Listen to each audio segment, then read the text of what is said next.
This upcoming election can't happen without poll workers, and most workers are older and at a higher risk of complications from COVID. And thinking back to the 2018 general election, 6 out of 10 poll workers were 61 years or older, with a quarter of them older than 70. So of course that poses a problem for November, and that's where the Poll Hero Project comes in. Joining us now live on Zoom is Jacob Major, a high school senior who is part of the Poll Hero Project. So Jacob, thanks so much for joining me tonight. Thanks so much for having me on. Jacob, you are a busy 17-year-old. How did you first hear about this Poll Hero Project? Well, the way we reach out to people is contacting them through Instagram, right? And I was one of the first people contacted in the city of Milwaukee. If you don't know, the city of Milwaukee had 175 out of its usual 180 polling stations closed. So it was in dire need of poll workers. It's not reported often a lot, but in Pittsburgh, there was also a huge shortage of poll workers, which led to Allegheny County switching to mostly mail-in voting. Now, I'm sure as you're aware, there's been a lot of controversy regarding mail-in voting recently. Mm-hmm. So getting young people to be poll workers and replace the older poll working population is absolutely critical to securing our 2020 election. Why do you think now is the time for young people like yourself and young people across America to really step up?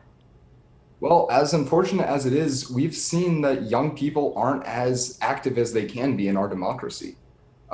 We have very low rates of voting, very low rates of participation. And if you look at our Senate and legislature, most of it is old people, old white men, right? So it's up to the more younger, diverse generations to step up and become part of our democracy. You said they reached you on Instagram. So how does Poll Hero use social media to spread this message and encourage other kids to get involved?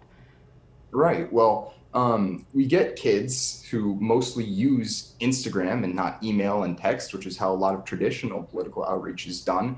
We find them using school geotags and look for organizations and politically active individuals. And we contact them through their DMs and messages and ask them simply if they're willing to be a poll worker. From there, we ask them if they're willing to share some of our content on their Instagram story and recommend some friends who might also be interested. And Jacob, I didn't mean to cut you off, sorry, but real quick, before we go, I do want you to talk about what's happening tomorrow. Right, well, tomorrow is National Poll Worker Recruitment Day, and we've partnered with the U.S. Election Assistance Commission to try to get 5,000 poll workers signed up nationwide. We want Pittsburgh to be part of this vision, and we want to try to get as many people as possible to sign up.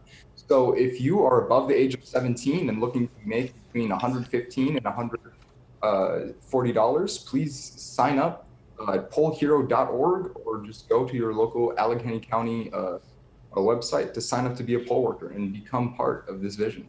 All right, thanks so much, Jacob, for joining us tonight. We really appreciate you taking the time.